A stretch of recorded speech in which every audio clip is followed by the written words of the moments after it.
वो जो शोर मचाते हैं भीड़ में, भीड़ ही बनकर रह जाते हैं, वही पाते हैं जिंदगी में सफलता जो खामोशियों से अपना काम कर जाते हैं। नमस्कार दोस्तों, मैक्सिमम टेक्नोलॉजी में आपका स्वागत है।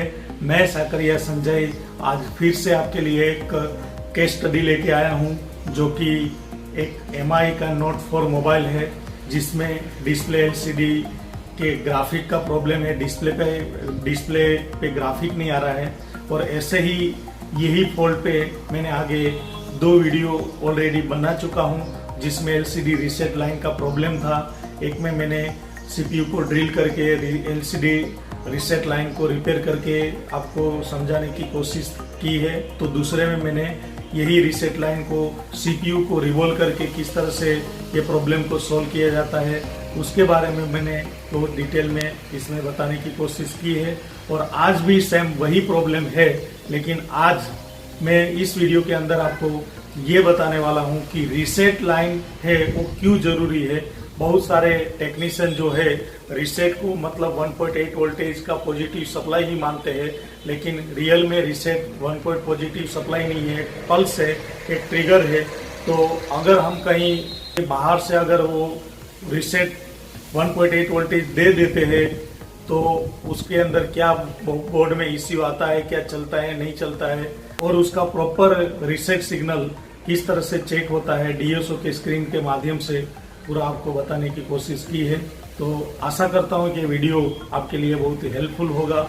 अगर इस वीडियो आपको पसंद आए तो लाइक जरूर करिए, और इस वीडियो के बारे में कोई सुझाव है तो आप नीचे कमेंट्स लिख सकते हो। अगर इस तरह से प्रॉपर बेस पे आपको नॉलेज चाहिए, आप पूरा मोबाइल रिपेयरिंग को बहुत ही अच्छी तरह से गहराई में समझ के काम करना चाहते हो, तो मेरा 2 टाइप से कोर्स चल रहा है, ऑनलाइन और ऑफलाइन। आजकल के लॉकडाउन के पीरियड में मेरा ऑनलाइन कोर्स जो जिसमें मैं लाइव पढ़ाता हूँ, रोजाना 1.5 से 2 घंटा मेरी क्लास रहेगी, जिसमें मैं लाइव रहते हुए आपकी हर एक system based step by step बताऊंगा। 1.5 से 2 मंथ का पूरा क्लास रहता है। और अगर आप यहाँ आना चाहते हैं तो अभी लॉकडाउन के हिसाब से अभी मेरा क्लास अभी क्लोज है। आने वाले दिनों में लॉकडाउन अगर ओपन हो जाएगा तो मैं कोई डेट उसमें फिक्स कर दूंगा, जिसका अपडेट आपको मिल जाएगा। तो आप यहाँ भी बाद में आ सकते हैं। यहाँ आपको खाना पीना रहने के साथ सब सुविधाएं मिल जाती है। तो आइए हम समझ लेते हैं इस वीडियो के अंदर कि रीसेट क्यों प्रॉपरली देना जरूरी है, हम जुगाड़ वाला क्यों रीसेट यूज नहीं कर पाते हैं, और अगर भी कर लिया तो क्या प्रॉब्लम, क्या इश्यू आता है। इस वीडियो के अंदर मैंने पूरा डिटेल के साथ बताया है, तो चलिए हम समझ लेते हैं। नमस्कार दोस्तों, मेरे पास आज एक केस स्टडी है, जिसके अंदर MI नोट 4 मोबाइल है। इस मोबाइल को जैसे हम ऑन करते हैं तो डिस्प्ले पे ग्राफिक आता है, लेकिन यूज़ करने के दौरान इस तरह से देखिए, इसमें जो अभी ग्राफिक चला गया और इस तरह से ऑटोमेटिक फिर आ भी जाता है।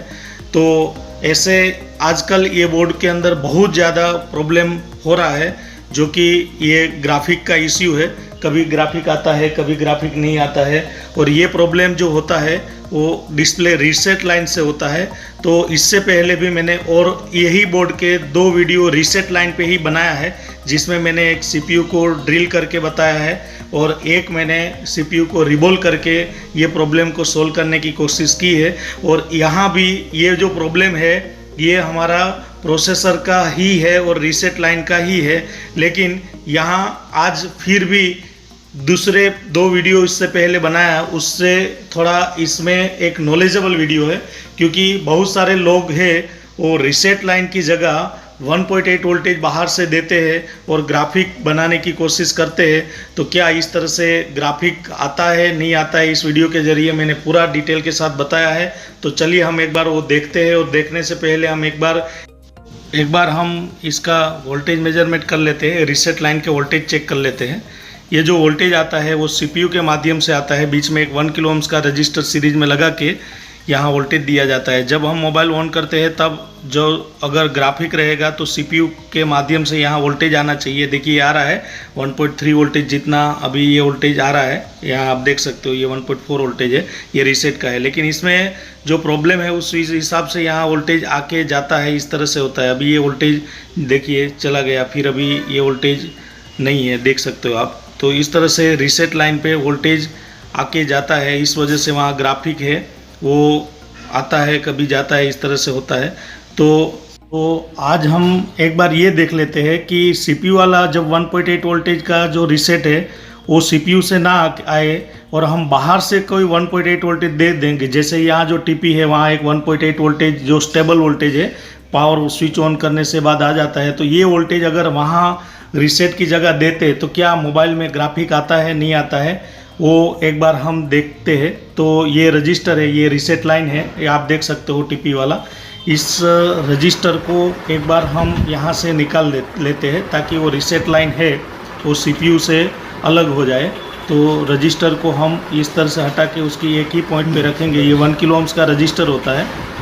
ये देखिए मैंने रजिस्टर को वहाँ से उसकी जगह से हटा के सिर्फ डिस्प्ले की साइड वाले पॉइंट पे ही रजिस्टर रखा। अब हम क्या करेंगे, यहाँ एक जंपर लगाएंगे। जो जंपर है वो यहाँ से वो 1.8 वोल्टेज जो आयो सप्लाई है, जो ऑलवेज सप्लाई है, उसका TP पे उधर दे देंगे। ये है देखिए, यहाँ हम एक जंपर लगा देते हैं और देखते हैं कि ये जंपर लगाने के बाद ये 1.8 वोल्टेज की जो सप्लाई है वो सप्लाई हमारे 1.8 वोल्टेज रीसेट पे देने से क्या ये मोबाइल में वर्क करता है या नहीं करता है। तो सबसे पहले ये देखते हैं। तो चलिए हम एक बार इसको जंपर लगा के पहले देख लेते हैं।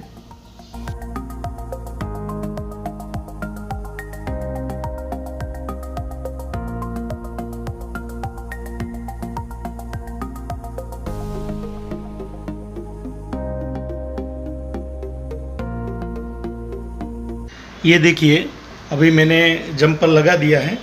जो रीसेट लाइन से लेके डायरेक्ट 1.8 वोल्टेज की सप्लाई है वहाँ से, ये आप देख सकते हो। रजिस्टर बीच में रख के लगाया है 1 किलो ओम्स का रजिस्टर। तो एक बार हम उसको चेक कर लेते हैं। ये बैटरी लगा दिया और उसके बाद ये पावर स्विच को प्रेस करते हैं और मोबाइल को ऑन करते हैं। देखते हैं कि इसमें ग्राफिक बन रहा है कि नहीं। देखिए ये पावर स्विच प्रेस किया, ये वाइब्रेट हुआ, ये आ गया। देखिए MI पे लोगो आ गया। उसका मतलब ये हुआ कि बिना रीसेट से हम 1.8 वोल्टेज दे देते हैं तो हमारा ग्राफिक तो बन जाता है, जिसमें हमारा जो ग्राफिक का इश्यू है वो सोल्व हो जाता है। अब आगे देखते हैं क्या उसके क्या असर होती है डिस्प्ले पे। ये मोबाइल ऑन हो गया। एक बार पूरी स्क्रीन को देखते हैं। देखिए ये इसका लॉक है, पहले ऑन कर देते हैं। ये देखिए स्क्रीन ऑन हो गई है। अब हम कोई मेनू यूज़ करते हैं। देखिए इसमें MI लोगो डिस्प्ले पे शो कर रहा है, क्योंकि रीसेट प्रॉपर ना देने से ये इश्यू आता है। मेरा मेन मोटिव यही था कि रीसेट क्या है और क्यों ज़रूरत है। देखिए अभी और भी स्क्रीन पे हम देखते हैं, जितनी स्क्रीन हम बदलते जाएंगे बैकग्राउंड में उसका स्क्रीन का आपको बैकग्राउंड दिखता जाए। देखो ये पुराना जो पीछे का जो स्क्रीन है वो दिखता है इसमें। जैसे जैसे मोबाइल को आप यूज़ करते जाओगे वैसे वैसे उसका पूरा पीछे का जो डिस्प्ले हमने जितने भी यूज़ किए है वो पूरी आपके सामने आती जाएगी और डिस्प्ले हम अच्छी तरह से उसका यूज़ नहीं कर पाते हैं। एक बार हम रीसेट को जो 1.8 वोल्टेज की सप्लाई रजिस्टर से के माध्यम से दी थी, अब और हम डायरेक्ट दे के भी एक बार देख लेते हैं कि उससे क्या होता है। रजिस्टर नहीं रखते, इस बार रजिस्टर को बाईपास करके सीधा 1.8 वोल्टेज की सप्लाई है रीसेट लाइन को देख के देखते हैं। तो इस तरह से एक बार देख लेते हैं, क्योंकि ये 1.8 वोल्टेज इसका रीसेट नहीं है। 1.8 वोल्टेज तो पुल अप रजिस्टर है, वहाँ रीसेट एक ट्रिगरिंग होती है जो मैं आपको आगे जाके बताता हूँ। एक बार यहाँ देख लेते हैं। देखिए ये 1.8 वोल्टेज की सप्लाई अभी ऑलवेज सप्लाई है और डायरेक्ट मैंने अभी उसकी पिन पे ही दे दी। बीच में जो रजिस्टर हमने रखा था बाईपास कर दिया, 1 किलो ओम्स का रजिस्टर से निकाल के सीधा हम ये सप्लाई दी है। अब हम इस कंडीशन में चेक करते हैं कि क्या उसकी असर हमारे डिस्प्ले पे हो रही है कि नहीं। तो इसके लिए देखिए ये मैंने अभी लगा दिया है, ये आप देख सकते हो। अब हम एक बार पावर स्विच प्रेस करके फिर से मोबाइल को ऑन करेंगे और देखेंगे कि उसमें इस बार क्या असर हो रहा है उस पर। तो देखिए ये अभी लोगो तो आ गया, इसमें भी 1.8 वोल्टेज अभी मैंने डायरेक्ट दिया है, मोबाइल ऑन तो हो गया है। अब स्क्रीन पे क्या उसका असर हो रहा है ये देखते हैं। अभी मोबाइल बूटिंग हो रहा है, थोड़ा ऑन होने देते हैं, उसके बाद देखते हैं।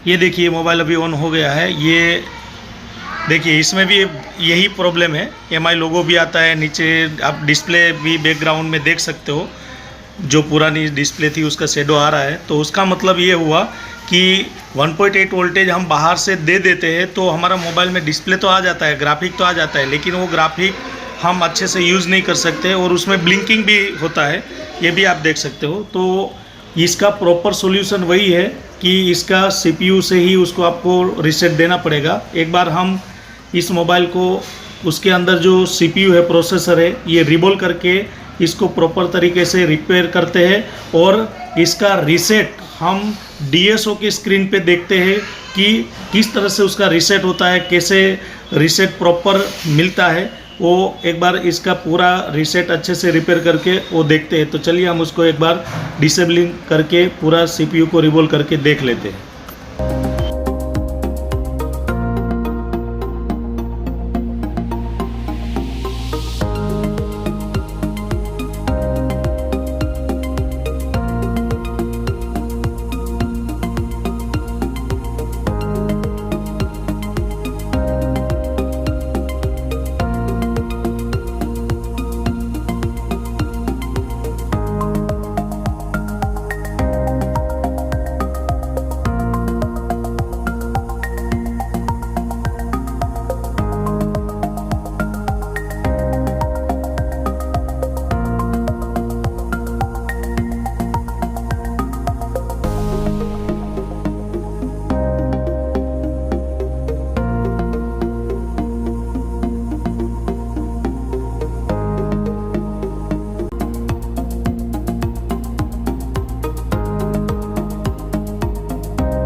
ये देखिए, ये ओरिजिनल रीसेट जो CPU से आने वाला रीसेट है, ये प्रॉपर डिस्प्ले आ गई, आप देख सकते हो। अब आपको डिस्प्ले भी क्वालिटी ओरिजिनल मिलेगी और उसमें ब्राइटनेस भी आपको परफेक्ट मिलेगी, ये आप देख सकते हो। तो जो प्रॉपर रीसेट नहीं देने से ये काम प्रॉपर नहीं होता। एक बार मैं आपको इस सिग्नल को DSO की स्क्रीन पे बताना चाहता हूँ। देखिए ये DSO है, ये अभी मैंने ऑन कर लिया है और ये मैंने अभी मोबाइल कनेक्ट किया है, वहाँ उसका रीसेट लाइन पे उसका प्रोड लगा दिया है, ये डिस्प्ले ऑन किया, देखिए ये आया रीसेट। रियल में रीसेट क्या होता है देखिए स्क्रीन पे DSO की, यहाँ आपको 2 बार नेगेटिव पॉजिटिव नेगेटिव करके फिर पॉजिटिव हुआ है। यहाँ आप देख सकते हो कितनी फ्रीक्वेंसी है, ये इसका पीरियड देख सकते हो, इसका राइज देख सकते हो, फॉल देख सकते हो, उसका विड्थ देख सकते हो और ये इसका वोल्टेज भी देख सकते हो कि इसमें वोल्टेज कितना आ रहा है। 1.8 वोल्टेज की सप्लाई के साथ ये ट्रिगर आ रहा है। एक बार नेगेटिव से ऊपर जा रहा है, उसके बाद फिर वो नेगेटिव पे आ रहा है, फिर वो ऊपर जा रहा है और फिर वो नीचे जाके फिर वो स्टेबल 1.8 वोल्टेज हो जा रहा है। तो इस तरह से 2 बार नेगेटिव हो रहा है तो उसको रीसेट बोलते हैं और ये रीसेट होना चाहिए तभी आपकी स्क्रीन सही से वर्क करती है। तो ऐसे होता है रीसेट ट्रिगर सिग्नल, हम कहीं से बाहर से दे के चला लेते हैं, ऐसा नहीं चलता है। तो इस तरह से होता है।